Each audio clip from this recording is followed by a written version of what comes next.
Bienvenidos al episodio 321 del podcast de Comic Verso. Soy Esteban Pedreros y me acompaña como siempre el cejón, Alberto Calvo. Hola Beto, ¿cómo estás? Hola, ¿qué tal? Muy bien, gracias. ¿Cómo estás? ¿Qué cuentas? ¿Qué le puedes decir a nuestra estimada audiencia? Que cuiden su aguinaldo, que no se lo gasten en ofertas falsas. ¿Cómo? Que cuiden su aguinaldo y no se lo gasten en ofertas falsas. Ah, ya. Estamos en esa época del año. Sí, pero bueno, van apareciendo cada tanto. Yo en estos momentos estoy gastando mi aguinaldo en ofertas falsas, Beto, pero necesito reponer mi ropero. Así que esperemos que no sean muy malas las ofertas. ¿Tu ropero o el contenido del mismo? El contenido del mismo. Ah, ok. Beto, ¿qué te parece si empezamos rápidamente a responder preguntas? Me parece bien. Según yo no hay nada en Twitter, pero hay varias, tanto en YouTube como en Discord. Ah, sí, ok, empecemos con YouTube. Ok, entonces partimos con Ricardo Pérez, que dice: hola caballeros, un gusto saludarlos, gracias por responder mis preguntas. No se habla sobre los mapuches, muy interesante la explicación del caballero Pedreros y gracias por las recomendaciones. Es muy formal Ricardo Pérez, Beto. Mucho. Ya tengo la legión de Marwed y conseguí también 6 Psychics. Esta semana las iniciaré. ¿Qué me pueden comentar sobre los señordones? Unos libritos infantiles de la década de los 80 en México publicado por Editorial Novaro. ¿Saben dónde podría conseguirlos? No sé qué es ni dónde podrías conseguirlo. Beto, ¿tú sabes? Yo tenía bloqueado completamente cualquier recuerdo acerca de los señordones. No tengo idea dónde los pueda conseguir. De hecho, yo no recuerdo alguna vez haber leído uno de estos. Sé que alguna vez los vi, sé que existían, pero no tengo idea de si hay alguna forma de conseguirlos. Me imagino que la mejor opción pues, sería buscar en los sitios de venta en línea, ¿no? No sé, en Mercado Libre, quizá, o a lo mejor en alguna tienda. Por ejemplo, aquí en la Ciudad de México, Global Comics, que está en la colonia Roma, tiene algunas publicaciones de décadas pasadas. Según yo, tiene algunas cosas de Novaro, pero no tengo idea si puede haber por ahí algo de los señordones. La verdad es que no, insisto, no recordaba siquiera que existía esa cosa hasta ahora que lo menciono. Ok. ¿Qué más preguntas tenemos, Beto? Ok, después de eso, el mismo Ricardo pregunta: ¿cuál sería su cast para una película de los 6 secretos o Secret Six de DC? Yo soy a Pedro Pascal para Deadshot, estaría genial. Pedro Pascal para Deadshot. Creo que haría bien en desprenderse un poco del estigma de Mandalorian y elegir un papel donde pueda mostrar la cara. Así que no sé, tal vez Nemesis podría ser un buen personaje para él. Bueno, no, Nemesis no es de los Secret Six. A ver, ¿quiénes serían los Secret Six, Beto? ¿Sería Scandal? Pues depende de qué versión quiera. Por eso, pero los que siempre están sería, a ver, Scandal, Catman, Deadshot, ¿cómo se llama? No era Ragdoll. ¿O sí? Sí, creo que sí era Ragdoll. Y estamos hablando de qué versión. Digamos al principio de Secret Six, que tenía esa habilidad de doblar las coyunturas en todas las direcciones. Si era Ragdoll. ¿Ah? Según yo, si era Ragdoll. Ok. ¿Qué más? ¿Te refieres a los de Grey Simon? Claro. Sí. Sí, según yo eran Catman, Deadshot, Cheshire, Ragdoll, Scandal Savage y... Cheshire. Había un Parademon, que no sé si debemos contarlo como miembro. Sí. Yo creo que Bane es un personaje que incluiría, a pesar de que aparece después. Creo que la dinámica con Scandal es muy interesante. Y están también los reclutas y temporales, ¿no? Sí. Mad Hatter y Doctor Psycho. Sí. Que en ese pero caso... sí, el core serían Catman, Deadshot, Scandal, Ragdoll. Dice que ven que yo también no lo vería como una mala inclusión. Entonces, a ver, ¿cuál sería tu elenco para una película con ellos? Bueno, Scandal Savage sería Emily Blunt. Solo porque quiero ver a Emily Blunt. Ok. Creo que ya está grandecita como para parecer la joven hija de un inmortal. Pero si es una hija de un inmortal, puede tener cualquier edad, Beto. Ok. Esto ya sonó a fetichismo, pero está bien. ¿Qué más? Estaba la pareja de ella. ¿Cómo se llama? La alta... Yo te iba a decir John Krasinski. No. No sé, no se me ocurre, me voy a demorar mucho rato, no sé si se te ocurre a ti alguien más, Beto. Yo siempre he dicho que esto de los casts de Beto, Farley responde la no, pregunta. no me Siempre, agrada. siempre escapándote por los costados, No por es que la vaya por la berma. tangente, pero es absurdo que trates de ver quién se parece. Pues depende hasta cómo esté peinado y qué foto escojas. Lo que sean en Wizard. Vamos a buscar, seguramente hay una foto de trae este peinado. Sí, sí, ven, les dijimos que era igualito. Ahí está la foto, esa es la prueba. Sí, Es verdad, una de 950 fotos. es Gran verdad, trabajo, es chicos. verdad. Pues me rehuso. Esta es la clase de ejercicios que siempre me han parecido una pérdida absoluta de tiempo. Me niego a hacer. Ok, entonces solamente elegí a Emily Blunt como Scandal Savage. ¿Quién más, Beto? ¿Quién más? Ok. Después tenemos de el mismo Ricardo. Dice, pregunta por el cabello Pedreros, ¿qué editoriales publicaban cómics en Chile cuando empezó a leer cómics? ¿Y actualmente? Actualmente lo mismo que llega a México llega a Chile porque está prácticamente, creo que está toda Latinoamérica con los mismos tratos. Cuando era niño llegaba Perfil, que traía cómics DC y llegó brevemente Columba con cómics de Marvel. Después empezó a llegar Editorial Vid. Y estoy hablando de kioscos porque en realidad si vas a una comiquería encuentras muchas más opciones. Lo otro que se conseguía con cierta facilidad eran los cómics de 5 que los he mencionado muchas veces. Y bueno, antes de mis tiempos como lector, pero no antes de que naciera, existía una editorial en Chile que se llamaba Gabriela Mistral, que publicó algunos cómics. Marvel creo que publicó Savage Sword of Conan, Iron Man y otras cosas más, pero nunca leí esos cómics, solamente sé que existieron. Creo que también hubo una en Colombia que trajo cómics por acá en algún momento de los 80. Y bueno, Novaro llegó por muchísimo tiempo, en los 60, los 70. Así que eso sería, pero bueno, eso no lo leí en su momento, supe de eso bastante tiempo después. Así que eso, y en comiquería, bueno, se conseguía 5, Glenat, Planeta de Agostini, Forum, que es Planeta de Agostini, pero el nombre bajo el cual publicaba los cómics de Marvel, Norma, etcétera. Son todos cómics en español. Cómics en inglés empecé a leer muchísimo tiempo después. Ok.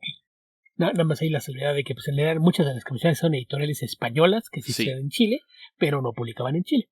Eso. No, por eso dije, en comiquería. Llegaban Sí.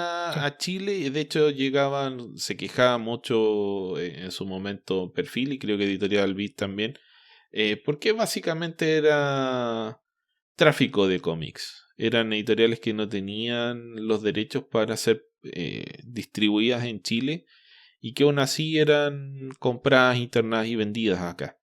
Y eso por supuesto que afectaba hasta cierto punto sus capacidades de vender productos. Pero bueno, la oferta por ejemplo de Perfil era muy limitada. Partieron con 4 revistas, llegaron en algún momento creo que a 6 u 8.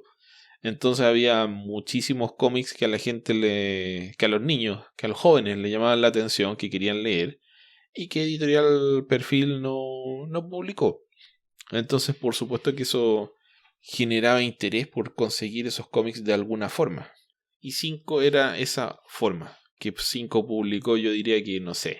Probablemente en el tiempo que estuvo más activa de haber publicado la mitad o tal vez un poco más de los cómics que sacaba DC, entonces era mucho más el acceso que uno tenía a través de esas publicaciones que el que tuvo a través de Perfil. Ok. Pues eso.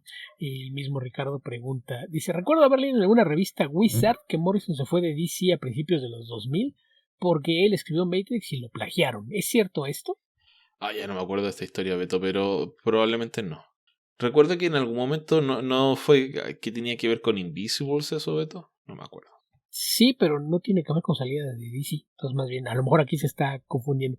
Ahí lo que pasó fue que en algún momento sí se quejó de que creía que muchas ideas que él había explorado en The Invisibles habían sido utilizadas en el guión de Matrix. Entonces, a lo mejor se refiere a eso, pero la salida de DC, pues, según yo, no tuvo nada que ver con eso. Pues ahí sí, si hubiese habido un caso tal cual de plagio como tal, pues Warner hubieran sido los primeros en perseguir con tal de llevarse una tajada del pastel. Entonces no era por ese lado, pero sí hubo quejas en su momento de Morrison diciendo que muchas ideas que él había expuesto en The Invisibles habían acabado como parte de la historia de Matrix. Ok. ¿Qué más, Beto? ¿Qué más? Dice, de igual manera leí en alguna cinepremier que hubo diferencias creativas entre Guillermo del Toro y Mike Mignola. ¿Saben qué sucedió? ¿Beto? Pues en realidad nunca han dicho ninguno de los dos. Sí, se supone que hubo por ahí alguna diferencia. Trataron de empatar ideas después de eso. Recuerdo que yo en aquel entonces ya hacía las explicaciones del Toro y él incluso dijo que habían tenido una reunión para tratar de ver si era posible hacer Hellboy 3 y que no, que lamentablemente no pudieron llegar a un acuerdo y ya no se hizo, y como a los 2 meses después de eso se anunció la nueva versión de Hellboy, que probablemente Millón en este momento se están dando topes en la cabeza pensando soy un imbécil por tratar de buscar más dinero o alguien que tenga una visión distinta, miren la porquería que me dieron, pero según lo que entendí fue que Miñola se opuso a alguna propuesta de Del Toro y de ahí creció la diferencia, pero no sé exactamente qué haya sucedido. Según yo, ninguno de los dos ha revelado exactamente qué fue lo que pasó. Yo lo poco que recuerdo había algún grado de insinuación de que había diferencias creativas y tal vez un poco de celos creativos en el sentido de que las películas, sobre todo la segunda de Hellboy, era más un proyecto de Del Toro que una adaptación de un cómic de Mike Mignola. Y supongo que por ahí va el tema, pero la verdad, como dice Beto, no se ha discutido públicamente, no han salido a tirarse, bueno, ustedes saben, con ventilador uno al otro, entonces no nos hemos enterado de más cosas. ¿Qué más, Beto? ¿Qué más? Después dice, ¿han leído los Hypernaturals de Abnett y Lanning? A mí me gusta mucho la serie. Los Hypernaturals, Beto, sí, los comentamos, de hecho, creo que hace Sí, como 10 años, algo algo así. así. Que eran Abnett y Lanning con arte de Brad Walker. Ajá, Eso sí, ya tiene muchísimo tiempo. Y si no me recuerdo, también Wes Craig dibujó por ahí algún número. creo Pero sí que tiene sí. muchísimo tiempo. Y sí, lo comentamos por aquí en su momento. Alcanzaron a aparecer, si mal no recuerdo, 3 volúmenes de los Hypernaturals y creo que comentamos uno o dos. Pero sí, Según sí los yo, comentamos. según yo, dos, pero sí, a mí también me gustó mucho. Una versión, es como una continuación, ¿cómo se dice? Apócrifa de la Legión de Superhéroes de Abnett y Lanning. Sí, que fue poco después de su salida, como que se quedaron con historias después de que DC decidió irse en otro rumbo y como que tomaron muchas ideas que tenían originalmente para la Legión y crearon un grupo de personajes que les permitiera contarlas. Así es. Ok, ¿qué más, Beto? ¿Qué más? Algo que por cierto no es nada extraño, ¿no? Hay montones de ejemplos de cosas así. El mismo Ricardo, ¿recuerda el personaje de Fantomas? ¿Quién tiene actualmente los derechos de publicación? No tengo idea. Es que ahí el tema con Fantomas está bien raro, ¿no? Porque es un personaje originalmente francés Ajá. y la versión que conocemos de los cómics pues es como una adaptación libre que no sé si tenían permiso siquiera de usar el original, ¿no? Es ofrece algunos cambios respecto a la versión original y solamente es conocido en América Latina y pues de rebote a partes donde ha llegado. Y entonces, sí, después de que se apareció Novaro, han aparecido por ahí un par de proyectos, hay incluso cosas que se han publicado de forma independiente, como homenajes y demás. Está la famosa historia de Fantomas de Julio Cortázar también, pero no tengo muy claro cómo está el tema con el personaje. Lo último que yo supe fue en los 90 los que tenían los derechos de la versión de Novaro era Vid, pero no sé qué haya pasado después de eso. Ok. ¿Qué más? ¿Qué más? Y el mismo recuerdo dice, en los 90 la Messi vio una animación de Carmatrón y dijeron que sería una serie animada, pero no pasó. ¿Saben qué sucedió con eso? No. Pues probablemente lo mismo que sucedió con casi cualquier proyecto de Kaboom Studios, que muy entusiastas y prometían cosas que no estaban en condiciones de cumplir. Lamentablemente tenían una reputación de que no era fácil trabajar con ellos y pues generalmente esto resultaba en que mucha gente que había acordado trabajar con ellos o financiar algún proyecto a la mitad lo abandonaba. Entonces no me extraña que haya pasado algo similar. Es algo que ha pasado muchas veces. Digo, han tenido problemas incluso para publicar cómics justamente por esta tendencia que tienen a pelearse con la gente. Y actualmente ya con la muerte de las dos cabezas del estudio, pues no sé realmente qué futuro quede por ahí, pero pues con aquella animación pues más bien fue que hicieron algo como muestra y lo anduvieron vendiendo. Al parecer ya tenían apalabrado un estudio y alguien que lo iba a financiar, probablemente se vinieron abajo los tratos y por eso nunca llegó a ninguna parte, pero pues sí, insisto, no es el único proyecto al que les pasó algo similar. Ok. ¿Qué más, Beto? ¿Qué más? ¿Qué más? El mismo Ricardo pregunta para el Caballero Pedreros, ¿por qué no le Ok. gusta el cómic de los Hombres X? ¿El cómic de los Hombres X? ¿O los 20 cómics de los Hombres X? No sé, lo dice así como el cómic, pero se refiere a los cómics. En general, ¿por qué no te gustan los X? Bueno, esto lo hemos conversado muchas veces y yo lo que le he hecho la culpa, a lo que le he hecho la culpa, y lo digo así, es a la enorme cantidad de cómics de los X-Men. Entonces me pongo al día y sobre la misma me sobrepasan. Entonces me abruma un poco estar al día con la cantidad de cosas que se publican de los X-Men. Me abruma mucho y tratar de investigar hacia atrás también se me hace agotador. La sola idea ya se me hace extenuante, así que no les hago el quite, porque no me gusta estar involucrado en un universo de personajes que te exige que tengas un conocimiento bastante acabado de muchas cosas, que es la forma en la que yo veo a los X-Men. Entonces, en muchos casos creo que no es así.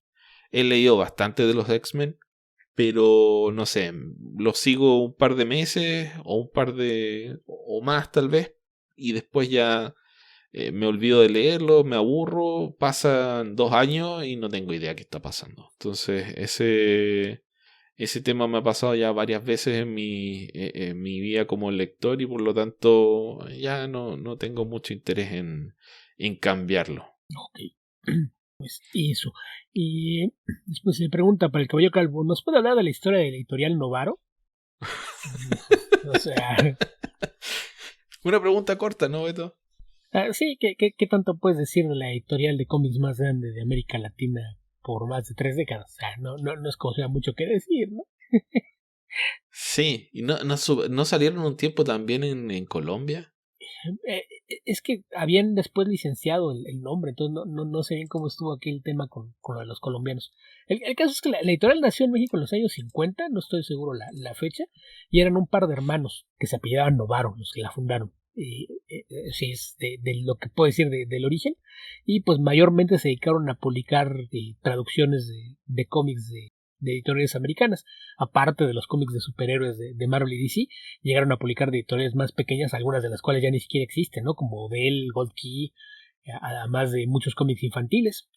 Por ejemplo, Archie duró muchísimo tiempo ahí, llegaron a hacer también versiones de muchas series basadas en tiras cómicas, en caricaturas como la pequeña Lulú, Periquita, había cómics de los Looney Tunes, de Tommy Jerry, y muchísimas cosas más. Entonces, pues era una editorial que creció de una forma enorme. En los 70 que hubo un boom de la popularidad de los cómics en México, buena parte del continente, fue cuando más crecieron.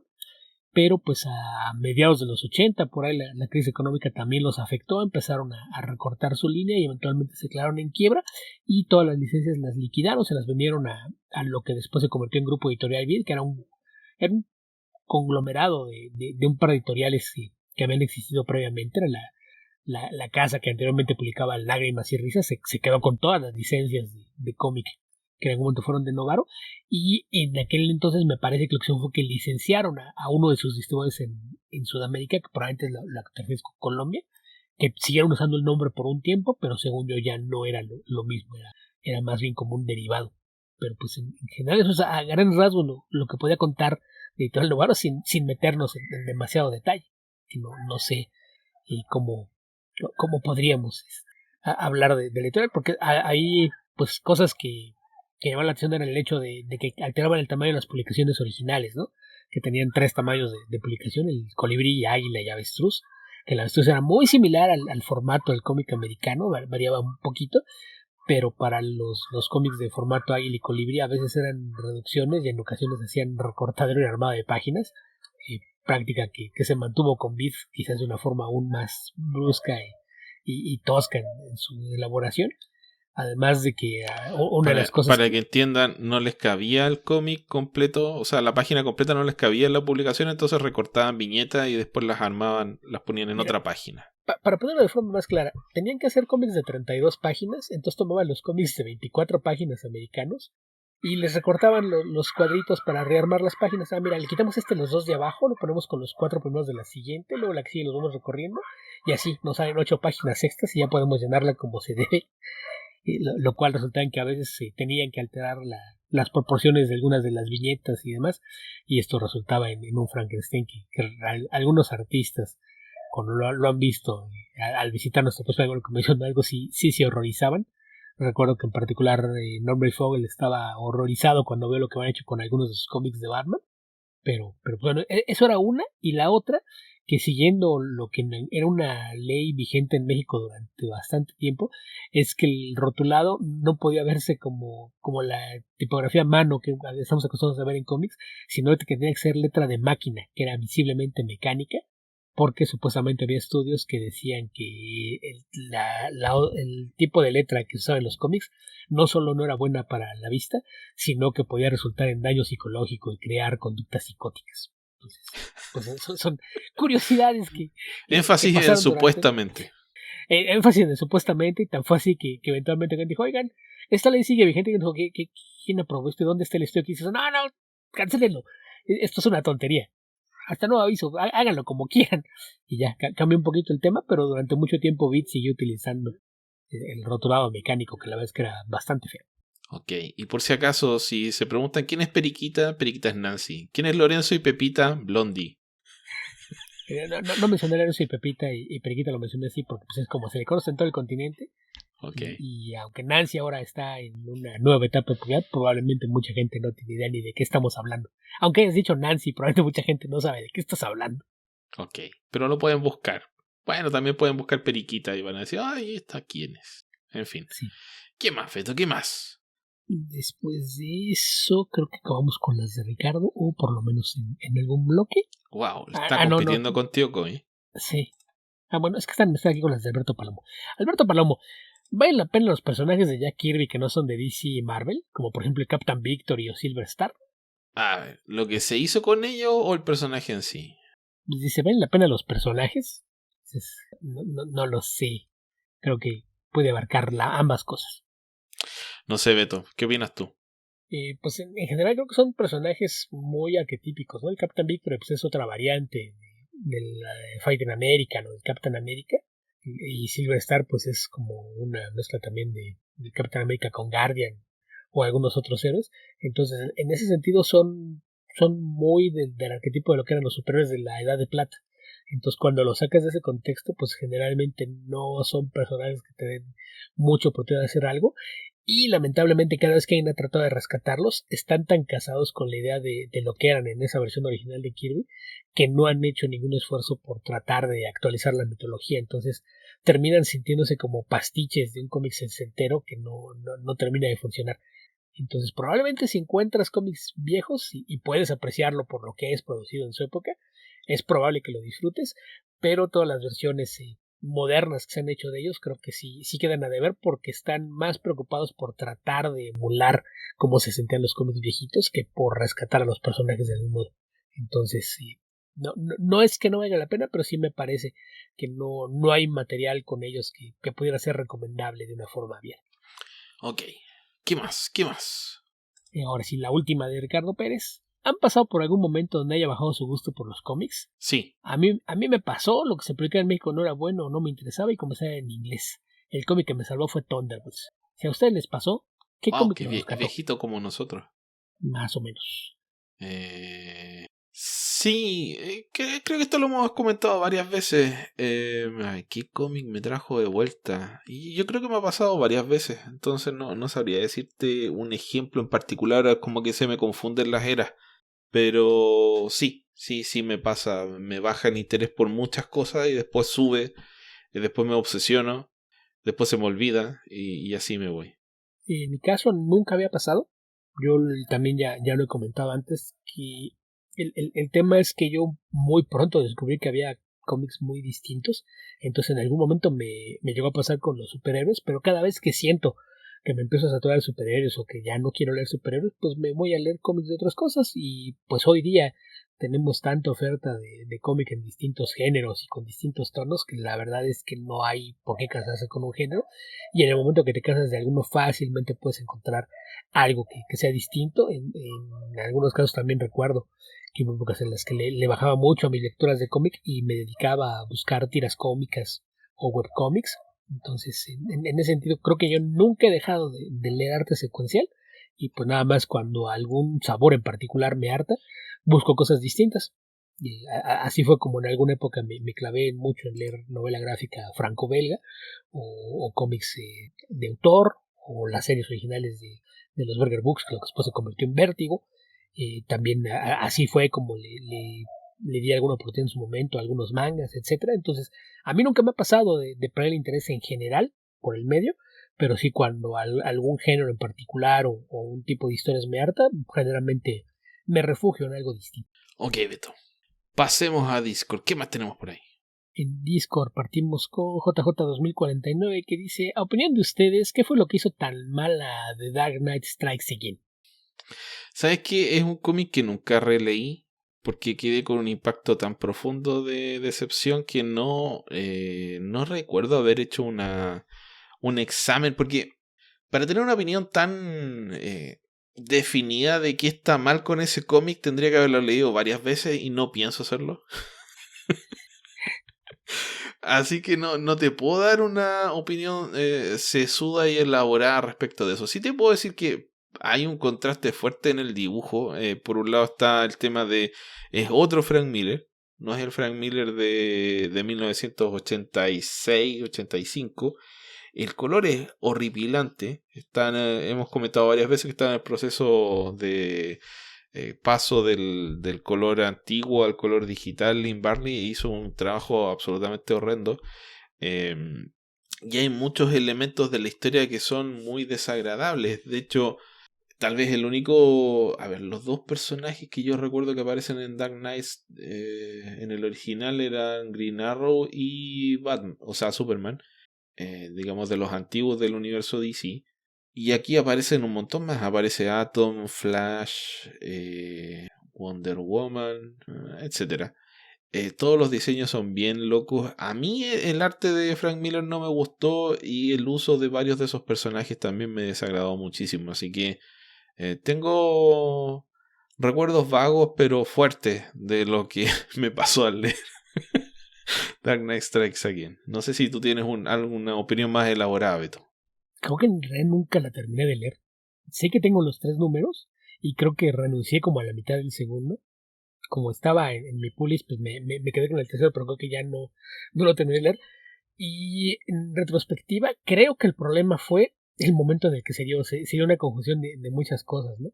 Porque Miller decía en entrevistas que lo que quería era rescatar el gozo de lo que era leer un cómic de superhéroes, ¿no? Que fueran aventuras ligeras que narraban la eterna lucha entre el bien y el mal, lo cual me parece que está bien. En Pero principio, se dio, sí, con esa declaración suena bien. la idea es buena. Se dio cuando estaba en este proceso de que seguía trabajando en la síntesis gráfica de su arte, que con Sin City se había convertido en un reducirlo al mínimo de trazos y un uso de claroscuro. El problema es que por lo que quería hacer, el claroscuro aquí no funcionaba. Entonces era más como dibujar siluetas y contornos muy estilizados y dejar que el color hiciera el resto. Coincidió con que su mujer acababa de descubrir que se podía colorear con una computadora, pero evidentemente no sabía usarla. Y se ve espantoso lo que estaba haciendo. Era de por favor quiten la computadora y denle una caja de acuarelas y crayolas, por favor, no la dejen que vuelva a colorear así. De hecho, después de eso creo que jamás volvió a colorear un cómic, y porque después se divorciaron. Así es de que no sé si haya una relación directa entre esos hechos, pero yo creo que el problema fue ese, que no se dio en el mejor de los momentos. La idea que tenía para lo que era hacer era algo loable. Lo hizo en un momento en el que su arte quizás no era la mejor opción para contar esa clase de historia, en que su mujer estaba experimentando con una nueva forma de colorear y además estaba trabajando en eso cuando se dio el ya famoso incidente el 11 de septiembre, y creo que eso se convirtió en una distracción que después resultó en que lo terminamos de perder. Y sí, el cómic era era un pastiche que quería hacer muchas cosas y no era nada.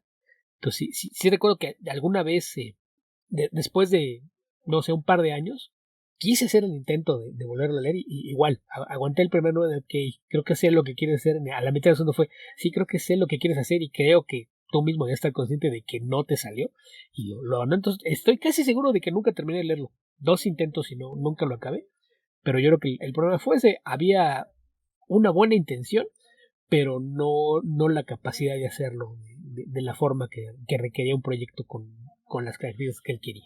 Sí, yo he escuchado, por ejemplo, a ver, en Eleven O'Clock Comics, que es un podcast del que hablo ocasionalmente, que hace tiempo que no lo escucho, uno de los conductores es fanático de Frank Miller. Entonces, cuando él encuentra un cómic de Frank Miller que no le gusta, se echa la culpa a sí mismo. Él tiene que haber cometido un error. Hay algo malo en él por lo que no entendió lo que Frank Miller le quería decir. Entonces lo vuelve a leer y lo vuelve a leer hasta que le encuentra la vuelta y a veces es ingeniosa la forma en la que elabora sus argumentos de por qué los cómics en realidad son buenos. Porque no es que diga, oh, tienen que adorar a Frank Miller. Lo trata de explicar, trata de convencerte. Que es, ¿cómo se llama? Vince. Vince. No me acuerdo el apellido ahora, pero este tiene un apellido italiano. Entonces, Dark Knight Strikes Again es probablemente el cómic que él más defiende, que nadie más defiende. Y él, por un lado, defiende el arte, por otro lado, defiende el dibujo y el tipo de historias. Yo creo que ese tema del atentado a las Torres Gemelas es un parteaguas dramático en el trabajo de Frank Miller. Si ustedes leen al Frank Miller de los 80, por ejemplo, yo creo que donde está mejor expresado para mi gusto las convicciones políticas de Frank Miller de los 80 es en Martha Washington. Y si después agarra su panfleto antiterrorista que es Holy Terror. Holy Terror, es una cosa que no se entiende cómo la misma persona hizo las dos cosas. Y Holy Terror es un cómic malísimo, pero creo que en algunos momentos tiene buen arte. En algunos momentos. Entonces, si compara esas dos cosas, es súper drástico y tal vez por ahí pase, que haya...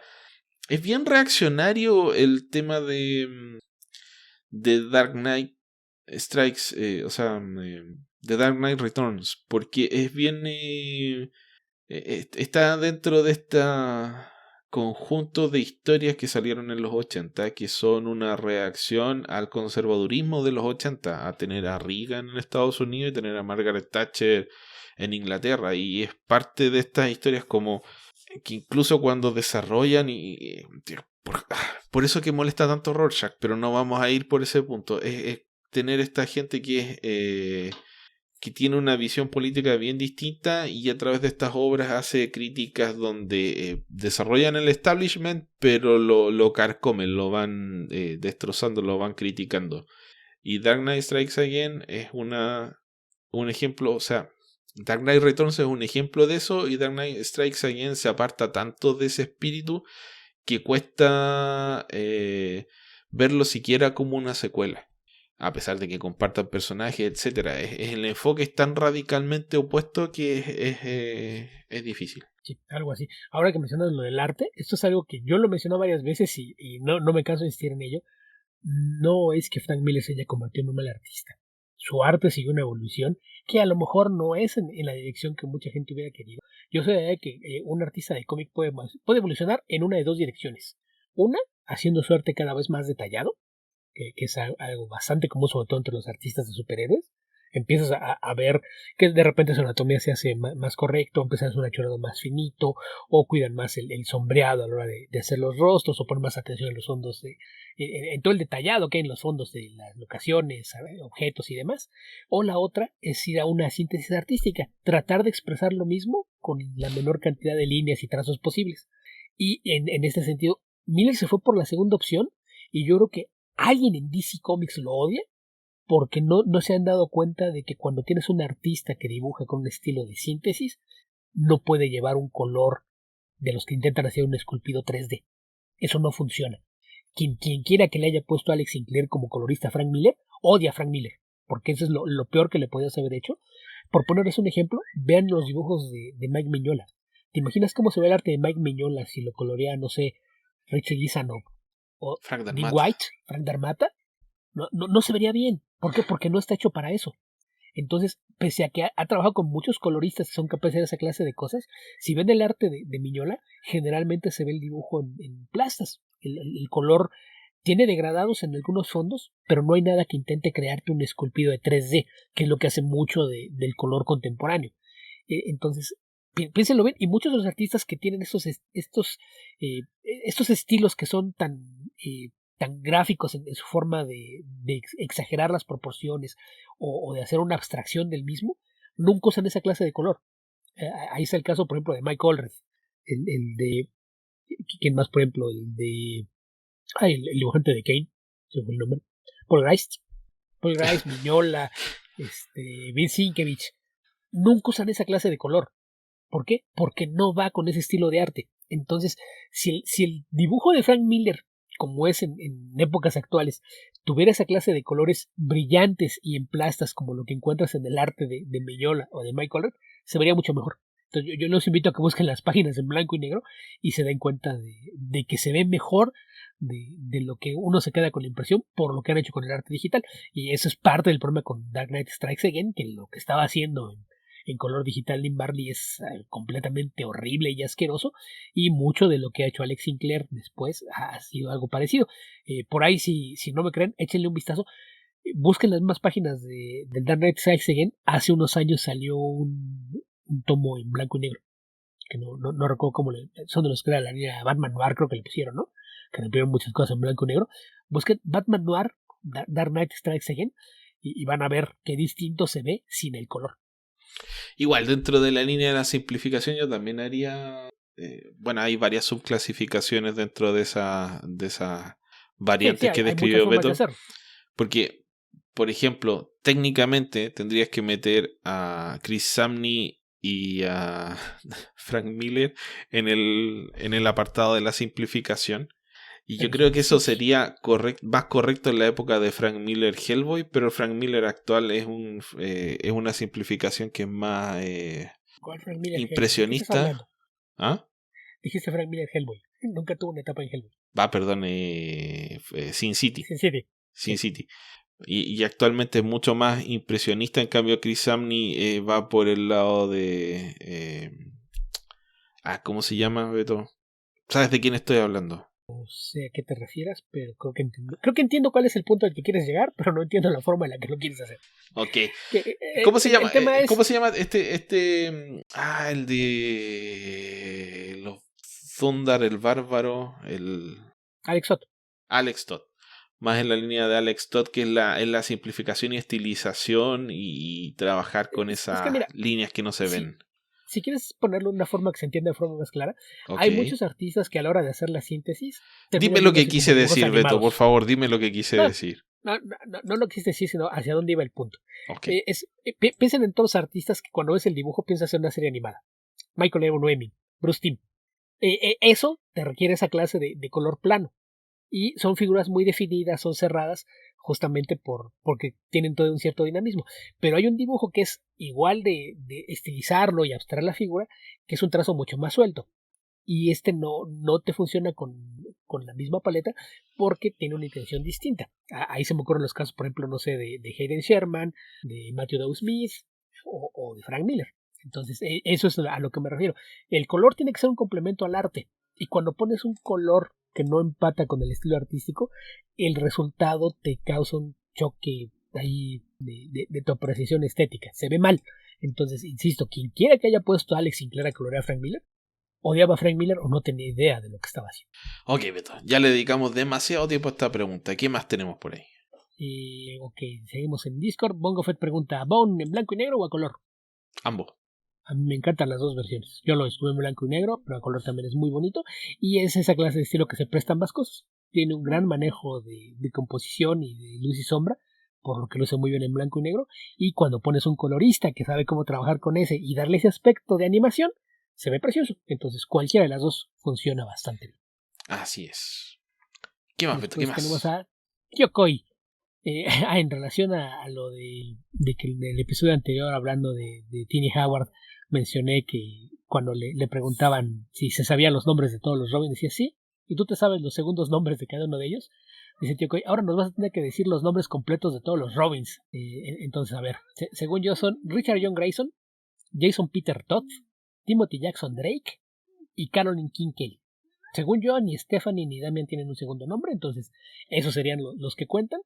Y aquí me respondió que a lo mejor debía haberle inventado unos que podrían ser Stephanie Gertrudis Brown y Damian Oswaldo Wayne.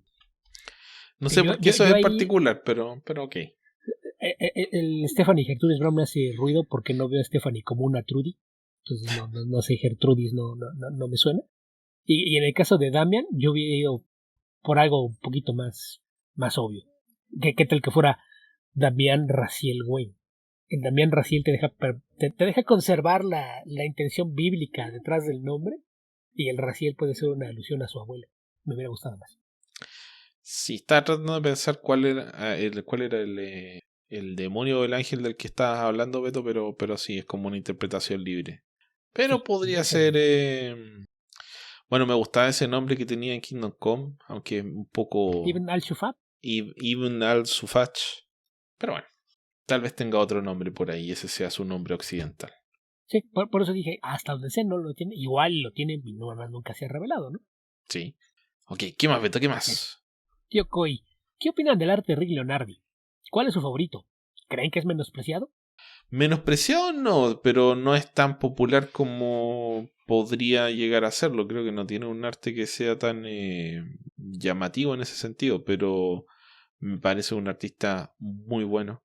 A mí también me parece lo mismo, y creo que es también de esos casos de que fue uno de los que en su momento empezó a romper un poquito con la anatomía tan cuidada de los cómics de superhéroes para hacer abstracciones, y a lo mejor eso hace que no tenga tantos fans, ¿no? Pero a mí hay muchas cosas que me gustan. Su Cloak and Dagger me gusta mucho, su Spider-Man 2099 también, y también me gustó mucho su etapa en Nightwing, entre muchas otras cosas, pero menospreciado no sé, tal vez no del todo valorado como debiera, pero no sé si eso alcanza a decir que es menospreciado.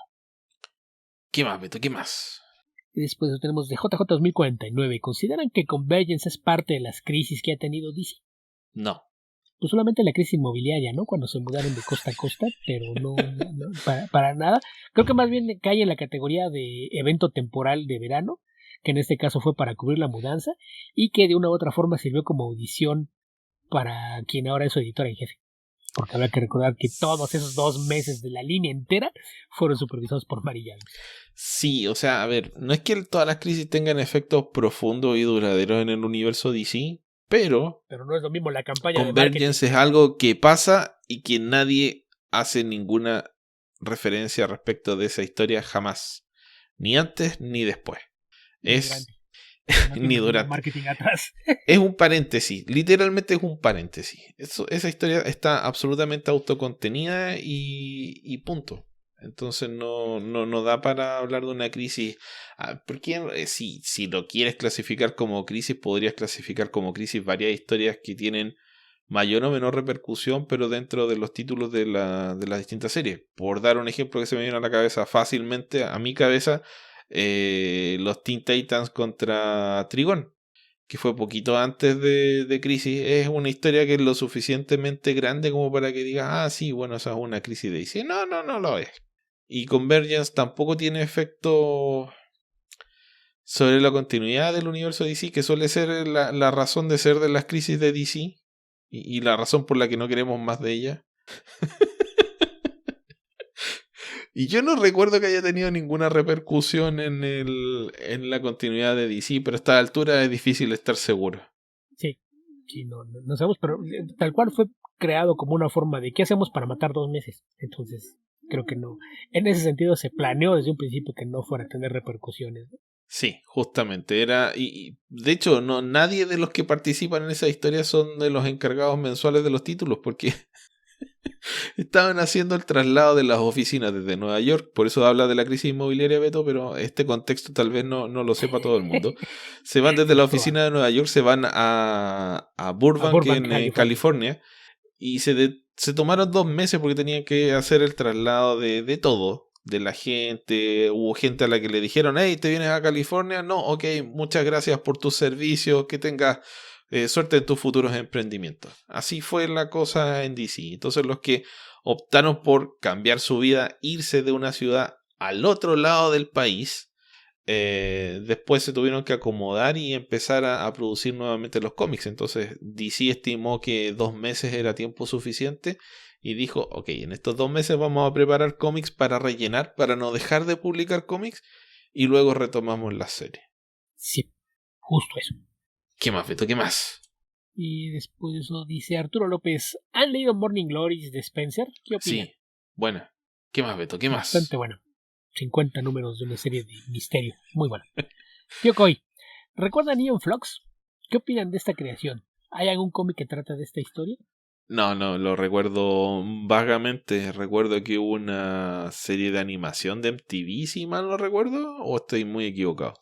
Y pues fue como nació, era una... Bueno, es que empezó como cortitos animados, que era parte de Liquid Television, y después derivó en una serie de varios episodios que no estoy seguro cuánto fue. Hay una película de la que quisiéramos no acordar. Es mala, pero no es tan terriblemente mala. Aquí volvemos a tus fetiches. Sí, a mí también me da gusto ver a Charlize Theron en un traje fundado, pero eso no quiere decir que sea una buena película. No dije que era buena, dije que no era tan mala. Sí, pero viste cómo la risa te traicionó. Encontré la razón por la que dices, sí, no está tan mal, no considero que fue un tiempo perdido. Ok. ¿Qué más, Beto? ¿Qué más? O algo así. Y pregunta si hay cómics. Que según yo sí salió una novela gráfica, que no me acuerdo cómo se llamaba. Pero sí apareció, la publicó, si no me recuerdo, Dark Horse. Como no me acuerdo cómo se llama, había que ver. Además, cuando salió la película, salió no una adaptación, pero sí esto que hacían como tie-ins, que eran como previos, que creo que también era de Dark Horse. Y no recuerdo si tenían subtítulos, pero ese incluso estaba en un tomo. Y la idea era, trataban de imitar el estilo de Peter Chung, que Peter Chung no hizo ninguno de los cómics, pero los artistas que contrataban era con la instrucción que se vea como si lo hubiera hecho Peter Chung. Pero no te puedo ayudar con los nombres porque es que no los recuerdo. Ok, Beto, ¿qué más? ¿Qué más? ¿Qué más? Después el mismo tío que nos pregunta, ¿han leído Mythology? ¿Qué opinan? Uf. Y no sé exactamente a qué Mythology se refiere. Creo que puso una imagen, ¿verdad? Parece que sí. A ver, deja ver si la encuentro. Ah, cómic de Batman, Beto. Peter J. Tomasi y Doug Mankey. Tal vez tal vez lo leí porque me parece que este es solamente el nombre con el que se hizo la recopilación de estos cómics. Pero no te lo podría asegurar. Yo leí varios de los de Tomasi, pero también no tengo idea qué iguales sean o qué sea. Tal vez lo comenté cuando estuve comentando cómics de Batman de Tomasi hace algunos... Yo creo que hace algunos años ya fue. Como pasa el tiempo, pero fue antes de que me pusiera a comentar así cada tanto cómics de Flash, así que creo que sí lo leí, pero ya no me acuerdo. Ok. ¿Qué más, Beto? ¿Qué más? ¿Qué más? Entonces nos vamos ahora con JJ 2049 que dice, ¿de qué va Guy Gardner Warrior? ¿Cómo que de qué va? Es una serie. Pues... no es una miniserie, no es una historia corta. Pero mira, básicamente Guy Gardner Warrior, si mal no recuerdo, a ver, a Guy Gardner le quitan el anillo de Linterna Verde. Se lo quita a Hal Jordan, que le dice, Guy Gardner, eres un perdedor, no vas a tener más el anillo. No me acuerdo la razón exacta por qué fue, pero algo así como que era muy irresponsable. Y Guy Gardner consigue un anillo amarillo, que creo que era el anillo de Sinestro. Y esto alcanzó a durar muy poco, porque vino Zero Hour y la serie la relanzaron y lo transformaron en... ¿dónde era? ¿Vuldariano creo que era, Beto? Creo que sí.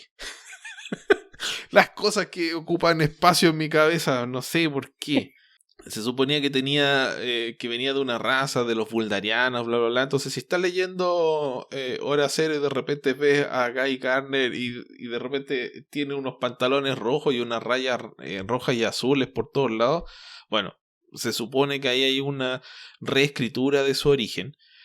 Tiene estos genes extraterrestres y es una raza extraterrestre que convenientemente le permite crear armas de cualquier lado, las conjura de su propio ADN. Un poco como... hasta cierto punto, un poco como Bloodshot. Hasta cierto punto. Hasta cierto punto. Que tratándose de Guy Gardner, yo considero que todos los escritores que lo trabajaron durante aquella época despreciaron la oportunidad al no darle un arma como la de Astor Wing. Si alguien iba a tener un cañón en el trasero, era Guy Gardner y nunca lo hicieron. Ok. Y eso, pero esa serie debe haber durado por lo menos unos 50 o 60 números, así que ¿de qué va Warrior? Creo que es una respuesta demasiado larga. Además que Sí. no leí los 60 números. Creo que yo leí 2 y nada más porque era un crossover con Green Lantern en la era de Kyle Rayner. Entonces, tengo los números de ese crossover, que creo que son 2, y no sé más al respecto. Ok. ¿Quién querría leer un cómic de Guy Gardner? Por amor de Dios. Sí, no sé por qué fue popular en ese momento. En ese momento, entiendo por qué habría sido popular antes, pero no en ese momento. Guy Gardner tuvo su momento de popularidad en la época de la Justice League de Giffen y de Mattheis, es decir, entre el 87 y el 90-91, pero ya estamos hablando del 92-93 cuando el personaje pasa casi al desuso, pero alcanzó a tener su propia serie por un tiempo. Entonces, lo que sigo, tío Coy, ¿han leído Leave It to Chance? ¿La recomiendan? Beto la leyó, yo no. Mucho la he recomendado varias veces y he escrito varias veces sobre ella. A mí es una serie que me encanta. De la mejor etapa de James Robinson, aquí haciendo algo completamente distinto a lo que hacían sus títulos de superhéroes, y con un arte de Paul Smith que se ve precioso. La verdad es que esos cómics, incluso la semana pasada que nos preguntaban por cómics para niñas, recuerdo cuando nos han preguntado por cómics para niños, es uno de los que siempre menciono. Y lamentablemente pues quedó inconcluso y las muchas promesas de que se iba a reeditar y probablemente continuar jamás llegaron a ninguna parte. Ok, Beto. ¿Qué más? ¿Qué más? ¿Qué más? Ya casi, ya casi. Lo veo. Martín Iván, ¿qué opinión tienen de Maximum Carnage? No sé por qué en México teníamos la creencia hace muchos años de que era un evento maravilloso. ¿Teníamos Kimosabi? Mi teoría es que gracias al ¿Al juego de Super juego? Nintendo nos creamos una falsa idea de esa historia. Sí. Yo creo que el juego es muy bueno. Siguiente pregunta, Beto. No sé, yo nunca jugué el videojuego y de todos modos yo sabía que Carnage era malo desde que lo creó Bueno, ese artista que no voy a mencionar. es como... Es como Double Dragon, que creo que en la clasificación se llaman algo así como Scrolling Punch, no sé cuánto. Bueno, pero básicamente avanzar y pegar. Así le decimos en español. De eso se trata y tenía...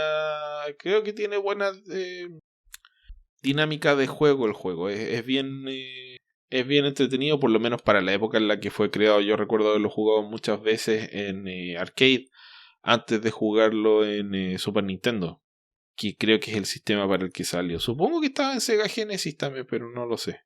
Ok. Y va intercalando la historia, te muestra imágenes de los cómics, pero es irrelevante. Lo importante es que o eres Venom o eres Spider-Man. Yo les recomiendo que elijan Spider-Man si van a jugar el juego, es mucho más fácil. Y tenía varias... La animación de las peleas y cómo se te llenaba la pantalla y cuando podías llamar a los personajes para que te ayudaran, te aparecían, no sé... a ver quién salía. Salía Dagger, Cloak y varios personajes más. Creo que Captain America incluso, pero bueno, ya fue hace mucho tiempo. ¿Qué más, Beto? ¿Qué más? Y después de eso tenemos Diego Brizón. ¿Conocen algún cómic portugués que puedan recomendar? No. A mí me han recomendado mucho uno que se llama Os Vampiros, pero nunca lo he leído. Y fuera de eso, creo que es una industria de la que no se sabe mucho. Incluso en América hay pocos artistas portugueses, ¿no? Yo creo que nada más por allá 2 o 3, pero no recuerdo, al menos conscientemente, haber nada producido en Portugal. Yo no, absolutamente nada, porque además que probablemente pensaría que es brasileño, Sí, pero a veces pasa no incluso lo con los sé. artistas, ¿no? Mucha gente piensa que André Lima Araújo, por ejemplo, es brasileño y no, es portugués. Y sé que hay por ahí un par más de artistas portugueses, pero no estoy pasando con nada que se haya hecho por allá. Entonces, pasando a lo que sigue, pues creo que ya acabamos, según yo. No queda nada más. No lo puedo creer, Beto. Creo que si no nos hubiésemos tropezado con Dark Knight Strikes Again, hubiésemos terminado esto en 40-45 minutos. Es probable. Ok, ¿qué te parece si comentamos algunas cosas de esta semana? Me parece bien. ¿Qué viste o qué leíste esta semana? Mira, no vi ni leí mucho porque entre que está el mundial, que siempre me llama, me invoca, y varias actividades sociales el fin de semana, se fue rápido mi tiempo, no alcancé a hacer muchas cosas. También tuve que hacer cosas domésticas, así que lo que sí pude leer o terminar de leer es el primer arco de World Finest, los primeros 5 números de esta entretenidísima serie escrita por Mark Waid e ilustrada por Dan Mora, que la verdad es que me encanta. Lo que más me da risa, porque creo que lo dije cuando la comentamos, una de las varias veces en que comentamos esta serie, porque cuando la lanzaron comentamos el número 1, el número 2, el número 3 y después la dejamos tranquila. Eh, lo mucho que me recuerda al Superman Batman de Jeff Loeb, pero es como Mark Waid haciéndole burla a Jeff Loeb. Mira, esto es lo que querías hacer tú, pero así te voy a enseñar a hacerlo bien. Porque tiene esa misma estructura de tirar todo y ver que se queda agarrado, pero tiene una preparación digna de Mark Waid, que sabemos que es un escritor muy... creo que él es tan hábil que no se nota lo mucho que prepara los cómics que escribe. Es como Kurt Busiek. Kurt Busiek sí se nota mucho más que es un escritor muy preparado, pero Mark Waid cuando quiere hace que parezca que está improvisando sobre la marcha. Y eso es lo que hacía Jeff Loeb, a mi juicio, a mi forma de leer los cómics de Jeff Loeb. Me da siempre la impresión de que Jeff Loeb se sienta y escribe cada cómic en 20 minutos. Algo así. Dice, y echémosle más rojo, y ketchup, y una hamburguesa. Y Mark Waid te trata de generar esa como idea de improvisación, pero siempre está tan planificada la forma en la que escribe las cosas que es capaz de entregarte estos fines sumamente satisfactorios. Estos finales sumamente satisfactorios. Que Jeff Loeb no, porque Jeff Loeb siempre parece que se está sacando un conejo del sombrero. Perdón, a ver, alguna figura alegórica más dañina. No sé, que te la está inventando en el momento, que simplemente está inventando una mentira, que está mirando al techo y está diciendo, sí, y aquí ganan los buenos. Acá usamos una frase que se lo sacó de la manga. Se lo sacó de la manga. Bueno, el tema es que me encantó esta historia porque es tan bueno el uso que hace de todos los personajes y la forma en la que va generando estos momentos de extrema exigencia para Superman y Batman. La idea de que son los mejores, siempre solucionan todo, pero siempre están a punto de perder. Y la gracia de hacer eso con estos personajes que ya han hecho todas las historias posibles con estos personajes, creo que no es poco. Y el arte de Dan Mora es tan bueno, es tan bonito, es tan expresivo, está tan bien diseñado, es tan fácil de leer. Los diseños de personajes son tan buenos, no sé, debieran sacar una colección de figuras como hacía DC Direct inspirada antes en muchos autores que no valían la pena. Deberían hacerlo ahora con los dibujos de Dan Mora. De verdad que creo que es un tipo muy, muy talentoso y me gusta mucho lo que hace en esta serie y en general, en todo su trabajo, creo que es muy, muy bueno. Creo que ya comenté alguna vez que lo primero que vi con él fue unos cómics de la WWE. Y dije, wow, este tipo, qué bueno, debería estar dibujando en Marvel o en DC. Y afortunadamente no se demoraron mucho en descubrirlo.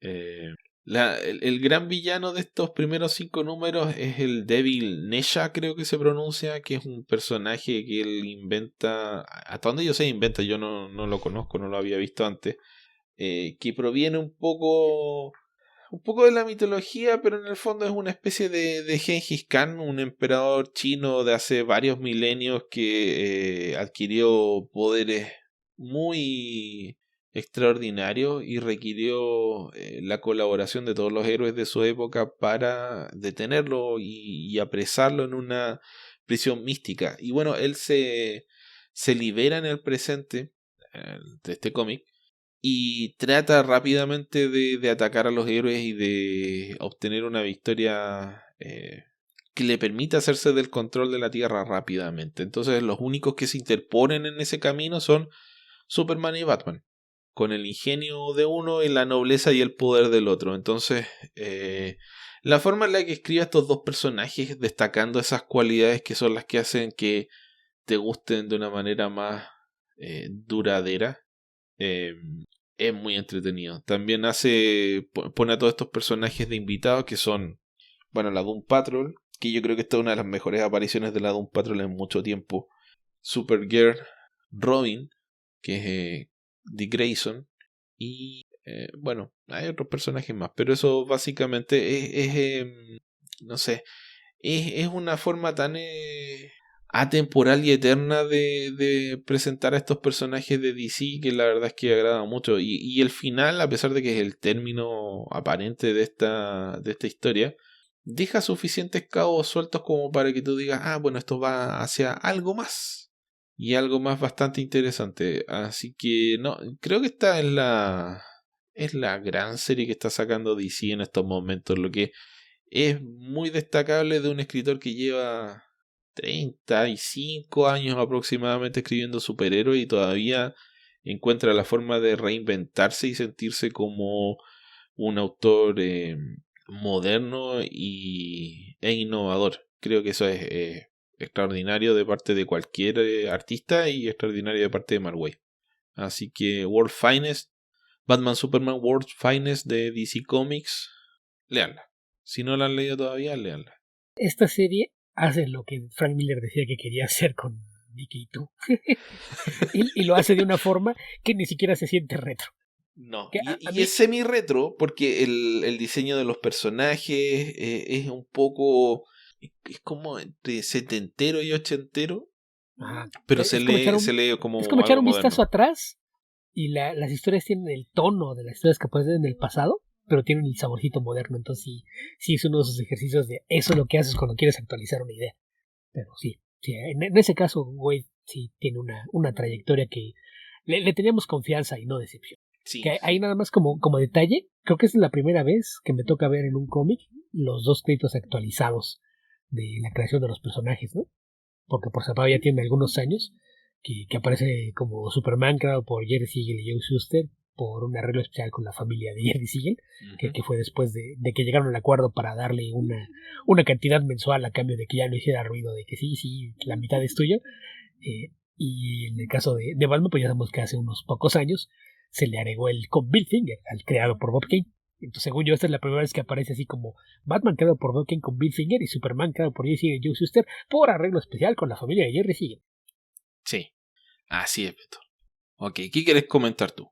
Ok, pues del lado de los cómics, de las cosas que tenía pendientes y finalmente me leí porque ya apareció el TP, el volumen 1, una serie que se llama I Hate This Place, que es de esos casos que me generan un conflicto de interés, igual que la ya comentada hace poco de Six Sidekicks of Trigger Keaton, porque es una publicación de Skybound Comics, que ya sabemos que Skybound me provoca escozor por el dueño y la clase de cosas que hace, pero en este caso es de las cosas que, tratándose de Kyle Starks, aparentemente es la única forma que tiene de financiar sus cómics y que estos ven la luz del día, es trabajando con el ingrato de Robert Kirkman, y en este caso I Hate This Place, pues tiene suficientes cosas como para identificar que están involucrados los dos.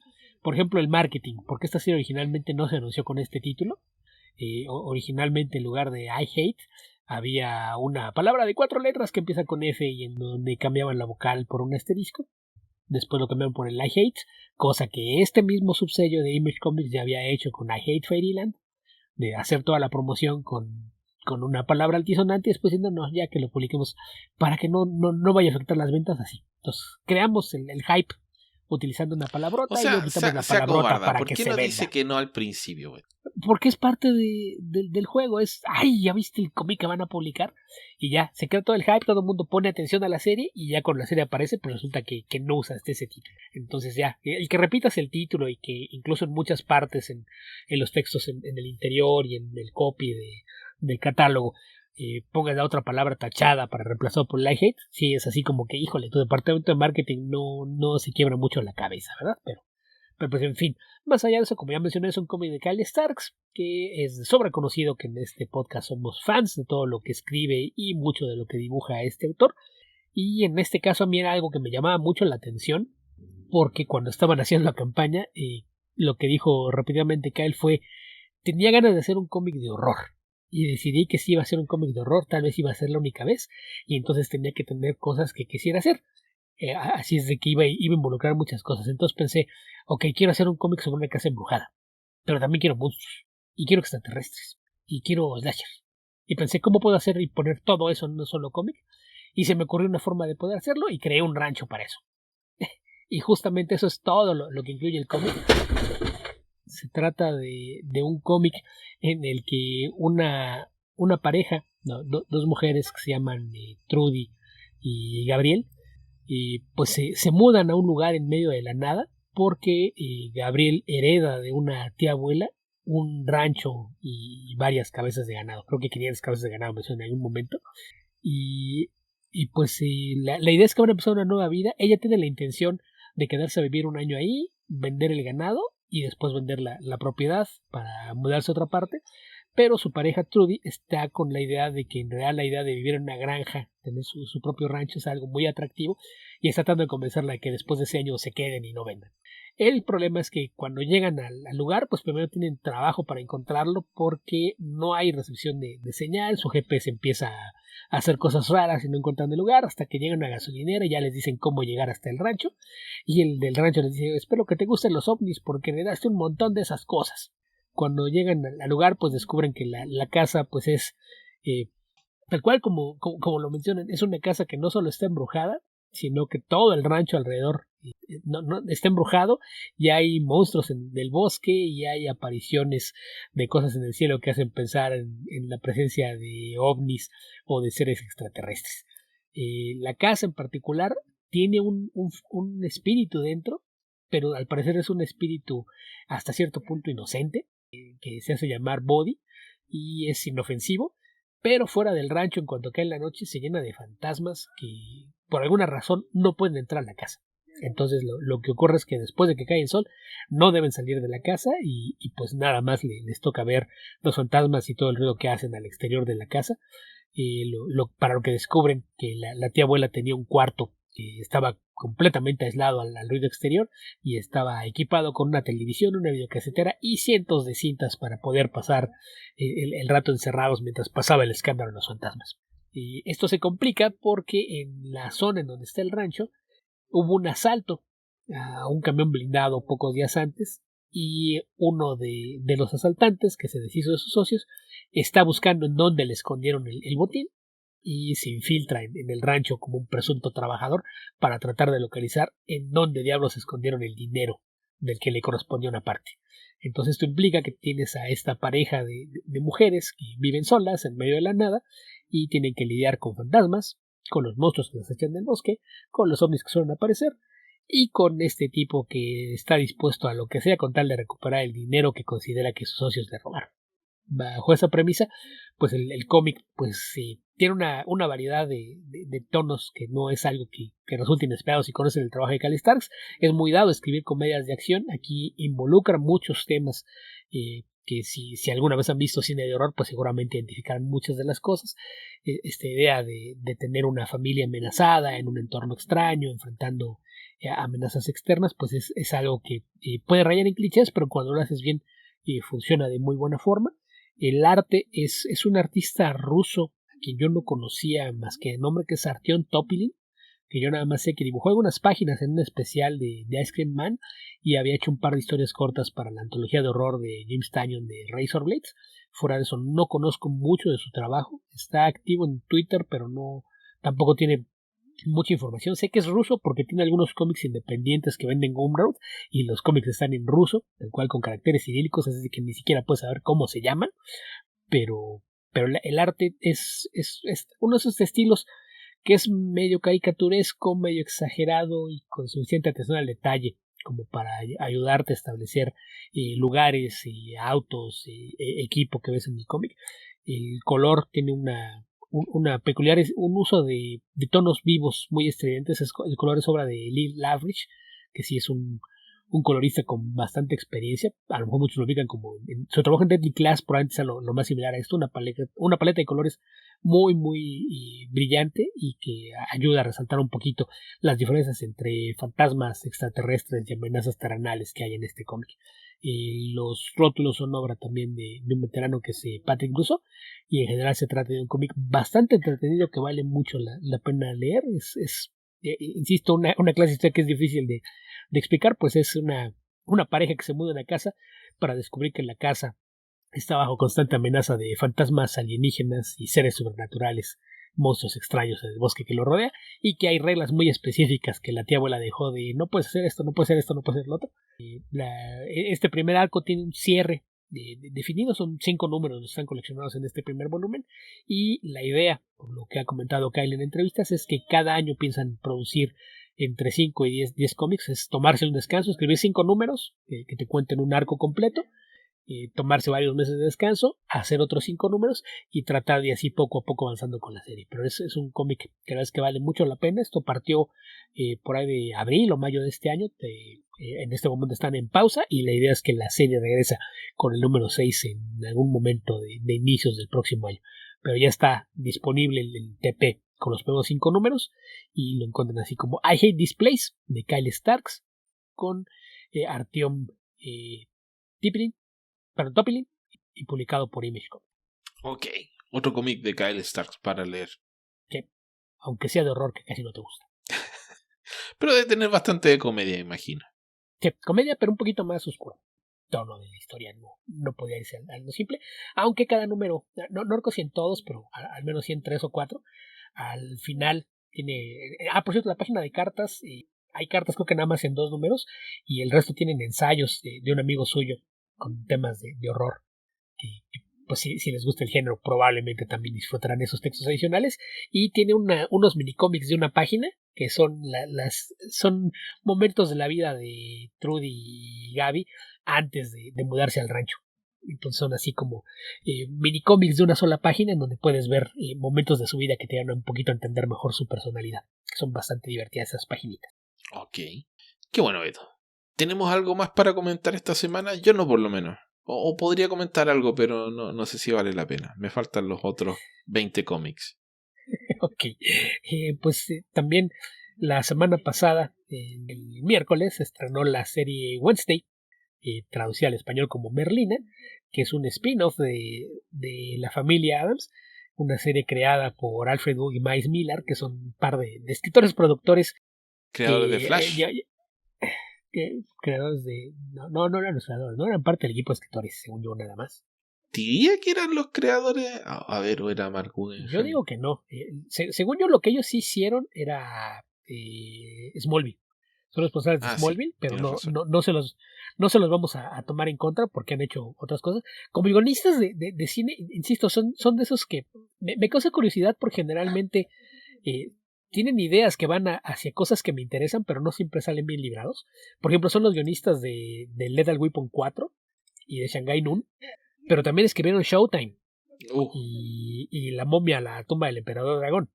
Entonces es como que te dan unas de cal por las que van de arena. En cuanto a televisión, eran los creadores de Martial Law, esta serie con Sammo Hung, que a mí me divertía mucho.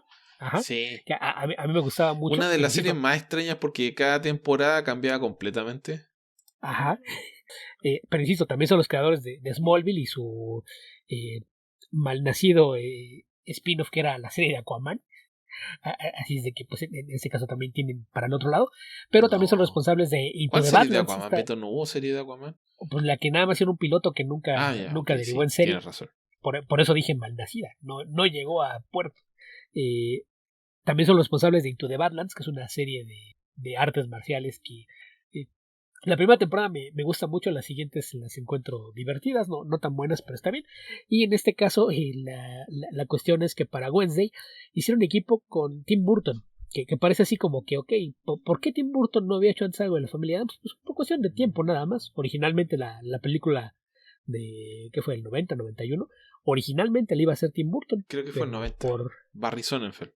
Ajá, la hizo Sonnenfeld justamente porque como en Warner, en medio de la batimanía querían seguir imprimiendo dinero de forma rápida. Dijo, no, cancela todos tus compromisos. Batman 2. Enfóquese. Sí, se Beto, a hacer Batman 2. Hoy día me gané un premio de odioso porque estaba en el almuerzo en la oficina y unas compañeras dijeron, una compañera dijo, sí, Merlina de Tim Burton, el mismo creador de Los Locos Adams. Y yo dije, a ver, no. Entonces, a ver, Tim Burton no es creador de Los Locos Adams. no dirigió Los Locos Adams tampoco, así que ni siquiera es creador de la película. Y bueno, di toda la lata, Beto, pero se me salió la cadena de la bicicleta en ese momento. Está bien, está bien. No debes dejar que la gente ande difundiendo mentiras. Luego por eso hacen los chismes. Ok. Pero bueno, el caso es que la serie, pues desde que se anunció, corrían muchos rumores sobre lo que iban a hacer. Originalmente dijeron que era Merlina después de que se iba de su casa tratando de hacer su vida propia, y daba la impresión de que querían hacer una Merlina adulta, y no, la verdad es que no va por ahí. Ya cuando empezó a aparecer información sobre el casting y demás, pues se vio que la idea iba por otro lado, porque llenaron el casting con adolescentes, y el rol protagónico en este caso lo lleva Jenna Ortega, esta actriz bastante talentosa y que por alguna razón en los últimos años se ha convertido en una de las figuras más prominentes del cine de horror, desde que apareció por ahí en la segunda entrega de La Niñera, esta película de horror de Netflix. Creo que de ahí para acá la gente dijo, esta chica tiene potencial para ser una Scream Queen o Final Girl contemporánea, y se la pasó haciendo cosas relacionadas con el horror. Recientemente pues apareció en la película de X y en la edición más reciente de Scream, entre otras cosas. Y pues a pesar de que ya tiene alrededor de unos 19, 20 años, pues sí te da la apariencia de ser bastante más joven. Y la idea es que después de un incidente en la escuela donde asiste junto con su hermano Pugsley, que es Pericles en español, ella cobra venganza de los bullies que están molestando a su hermano y es expulsada. Como ya la han expulsado de varias escuelas por incidentes similares. ¿Qué? No, que iba a decir, Beto, que a la gente le llama la atención que se llama Wednesday y Pugsley los personajes, pero no es como que Merlina y Pericles sean nombres mucho más correctos y elaborados. La gente me hace más gestos cuando se entera de que Homero se llama Gómez, pero en fin. Sí. O que Dedos en realidad es cosa. Ah, sí, una de las cosas que estaban reclamando a la hora de almuerzo era que era tan feo este Homero Adams, que no se parecía al de los cómics. Y yo dije, a ver. Al ¿Te contrario, que de hecho muestro no al de son los cómics. cómics?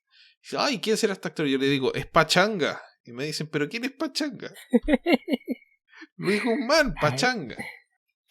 Pero bueno, esto. Sí, más bien el error fue haber puesto actores que en su momento eran considerados galanes. O sea, Sean Astin y Raúl Julia son los que no encajaban en lo que debiera ser Homero, pero pues ese ya es tema aparte. El caso es que se anunció el elenco y de repente, pues aparte de que iban a tener a Jenna Ortega como protagonista, Catherine Zeta-Jones y Luis Guzmán iban a interpretar a sus padres, con Gwendolyn Christie como la directora de la escuela internada donde se la llevan, y con apariciones por ahí de algunos actores veteranos como Jamie McShane, por en muchas series de que seguramente es de esos que lo han visto en muchas partes aunque no lo conozcan. Fred Armisen como el tío Lucas, y una aparición también de Christina Ricci, que es así como que la referencia, aquí está la Merlina de hace 30 años. Aquí también el papel de una de las maestras en la escuela. Y la serie pues está enfocada a resolver un misterio. Llega este nuevo internado. La particularidad de esta academia, que se llama Nevermore Academy, es que es una escuela, ellos dicen, para outcast, que no sé, hay distintas formas de traducir outcast. Puede ser paria, podría ser quizás la que más abarca todo lo que implica un outcast, pero tiene implicaciones que no llevan a lo mismo. Pero para fines prácticos podemos decir que es una escuela para monstruos. Todos los alumnos son vampiros, hombres lobo, gorgonas, sirenas, etcétera. Y pues por eso decidieron que quizás sería un mejor lugar para que Merlina siguiera con su educación. Cuando llega, pues lo primero que hace es asegurarse de que nadie intente volverse su amiga, porque no le interesa socializar con nadie. Y poco a poco se va revelando cómo funcionan algunos de los grupitos de poder y demás. Y ahí, de forma curiosa, pues la habitación que le ponen, su roomie, es el completo opuesto, ¿no? Así como Merlina jamás se viste de colores y parece que viviera en blanco y negro, su compañera de cuarto es una chica que se llama Íñiz, que en teoría es una mujer lobo, pero que todavía no logra su primera transformación, lo que tiene medio desesperada a su familia, porque lo único que puede hacer es que le crecen las garras. Es lo único que logra hacer, no se convierte en lobo, pero es una chica rubia de un carácter pues burbujeante, muy alegre, feliz, y toda la habitación en la que se encuentra está colorida, por lo menos hasta que Merlina logra hacerse con control de la mitad de la habitación, y luego incluso pone una línea divisoria y la mitad de la habitación está llena de color, la otra mitad es completamente negra y sombría. pero poco a poco se va a dar una relación que empieza a derretir la resistencia de Merlina a la idea de tener amigos. Todo esto se da en medio de una serie de homicidios extraños que se han dado en los terrenos que rodean a la academia y que hacen que el sheriff de la localidad esté convencido de que es uno de los alumnos de la escuela el responsable de las muertes.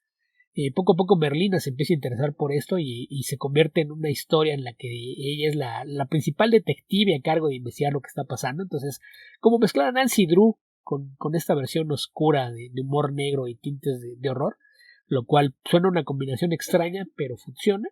Y la estética visual, pues es todo el sabor de Tim Burton, que dirigió los 4 primeros episodios, los otros 4 los dirigen otros directores, pero todo siguiendo ya la identidad visual que plantea Burton en los primeros episodios, y que la verdad es que empata muy bien con toda la idea de lo que debiera ser la familia Addams. Pero si hay algo que destacar de la serie, yo creo que es la interpretación de Jenna Ortega, que se las arregla para con un despliegue de carisma, darle vida a un personaje que es todo lo opuesto, ¿no? Es anticarismática, antisocial, ruda, grosera, etcétera. Pero la forma en la que ella hace esto, lo que llamamos esta comedia parca, lo que llaman de deadpan en inglés, creo que ella es la que logra hacer que la serie se mantenga. Y si vamos a hacer esta clase de investigaciones con personajes clásicos adolescentes, prefiero 1000 veces verlo con Merlina Addams que con la pandilla de Archie en Riverdale. En ese sentido, la serie es muy entretenida, son 8 episodios que quizás hay una parte en medio donde parece que alargan un poquito las cosas, la clase de cosa que lo pudieron haber limpiado y hacer una película con ella, o tal vez una miniserie más corta de 4 o 5 episodios, pero en general creo que el hecho de que le den desarrollo a muchos de los personajes secundarios hace que puedas ver los 8 episodios sin ningún problema. Creo que la serie fluye bastante bien, tiene muchas alusiones visuales y referencias tanto a las viejas series y películas de los Addams como a temas más generales del horror, ¿no? Como ya mencioné, los alumnos de la escuela y esta idea de tener una escuela en donde conviven hombres lobo, vampiros, sirenas, gorgonas, etcétera, pues te da para algunas situaciones curiosas, además de que el pueblo, por alguna razón, pues fue fundado por un peregrino con el clásico atuendo de cazador de brujas, y eso es parte del misterio que hay en los alrededores. Así es de que la serie es bastante entretenida, se deja mucho ver. Insisto, habrá quien se pueda quejar de que resulta un tanto larga para la historia que está contando, pero me parece que cuando no te está avanzando la historia está creando personajes y situaciones que sobre todo dejan material que se podría explorar más a fondo en futuras temporadas. Entonces, en términos generales, me parece que es una serie que vale bastante la pena, sobre todo si son fans de los Addams o si les gusta la comedia de horror. Creo que en esta serie pueden encontrar algo que sea de su agrado. Wednesday o Merlina, serie original de Netflix, de esos casos curiosos en donde hasta que no terminen de cerrarse ahí viejas fusiones y contratos, pues no sabemos dónde va esto, porque es una producción de MGM Television que muy pronto terminará por ser completamente absorbida por Amazon, pero pues por lo pronto esta serie terminó en Netflix, que fue quien pagó para realizar la serie. Ok. ¿Cómo qué público objetivo dirías tú que tiene? ¿Todo el público o está dirigido a un público en particular? Yo creo que está orientado sobre todo a adolescentes. Por ahí he visto quejas que dicen que parece drama adolescente de CW. Como no veo los dramas adolescentes de CW, no sé exactamente a qué se refiera, pero insisto, se siente como el tono de Riverdale, pero con humor negro, y está mejor hecha que Riverdale. La verdad es que en ese sentido, yo creo que va orientada a adolescentes, sobre todo la idea de poner una academia y tener ahí muchos temas comunes, el triángulo amoroso, los muchos pretendientes que rodean a Merlina y las envidias con la chica que era la más popular en la escuela antes, la amiga que está tratando de convencerla de cambiar su forma de ser y cosas por el estilo. Yo creo que el público objetivo es mayormente adolescentes, pero de una forma que no se siente excluyente para cualquier otro público. Ok, muy bien, Beto, me parece. Suena bien. Sí, está entretenida, muy ligera. Ok. Creo que con eso estamos cerrando este episodio del podcast. No sé si quieres hablar un poco del Mundial. Yo no he visto nada del Mundial, así es de que no. A mí avísenme cuando queden poquitos equipos y ya sea muerte súbita y nada de... Ay, es que hay que hacer números y los porcentajes y a ver, en la última fecha, ¿qué te conviene? Tienes que empatarme a la goma. Yo quiero ver muerte súbita. Creo que eso ya empieza el jueves, así que por ahí ya te puedes empezar a sintonizar. Pero quedan todavía que como 16 equipos. No, a mí avísenme cuando queden 8 o menos. Bueno, la próxima semana entonces. Ok. Así que bueno, espero en algún momento comentar algo del Mundial. Tal vez sea el momento en el próximo Tierra Prima. Por cierto, si quieren autoinvitarse a Tierra Prima, todavía están a tiempo. Sí, algo del mundial ahora que recuerdo. ¿Ah, sí? ¿Qué? Vi a un aficionado que atravesó corriendo la cancha de estadio en medio de la Alemania contra España con una bandera de colores. Seguramente ya fue azotado y está en una prisión, pero sí me pareció uno de esos actos heroicos pero tontos. Sí, sobre todo por esas prohibiciones de por vida de entrar a un recinto deportivo, pero bueno. No, me ponen más los azotes que otra cosa, fíjate, incluso más que el tiempo en prisión. El castigo corporal. Sí. Ok. Muy bien, Beto. Con esto estamos comenzando a cerrar Tierra Prima. O sea, perdón. Con esto estamos comenzando a cerrar Comic Verso. Tierra Prima también se va a cerrar, pero le quedan algunas semanas todavía de esperanza. Recuerden que nos pueden encontrar en www.comicverso.org.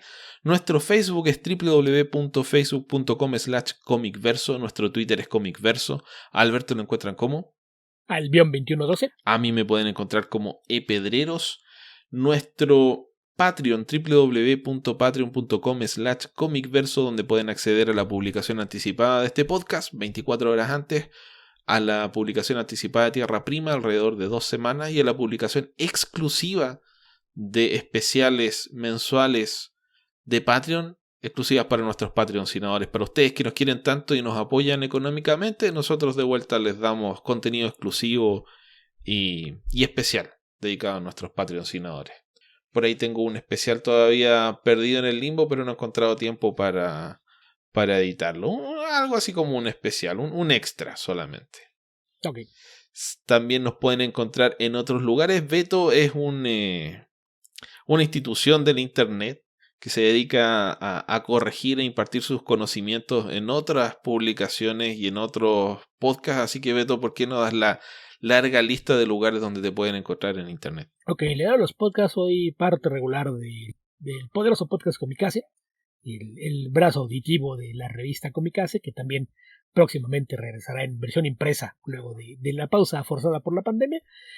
También ¿Es una oreja con dígito o una mano con un hoyo? Una de las dos cosas. No sé. Ok, ¿qué más, Beto? También aparezco de forma semi-regular en el podcast de la ciencia y la ficción, conducido por nuestro buen amigo Héctor McCoy, que de hecho esta semana, cuando escuchen esto, ya estará por ahí disponible el episodio más reciente en donde tuvimos cruce con el lado de los cómics porque el tema central fue Hardboiled, aunque más que de Hardboiled hablamos mucho de la carrera de Frank Miller, justamente, un poquito menos del detallado y matado artista de esta obra que es Jeff Darrow, pero le dedicamos también un poquito de tiempo a esta clásica historia de ciencia ficción distópica. Y además de eso, pues tengo un blog en donde publico mayormente reseñas de libros, cómics, películas, series de televisión, que lo encuentran en hogueralasdeseadas.blogspot.com, y también tengo una página de Patreon donde además de acceso anticipado a esas reseñas, hay varios textos creados de forma exclusiva para la plataforma. Eso lo encuentran en patreon.com/guía ficcionauta, todo de corrido y con X. Ok.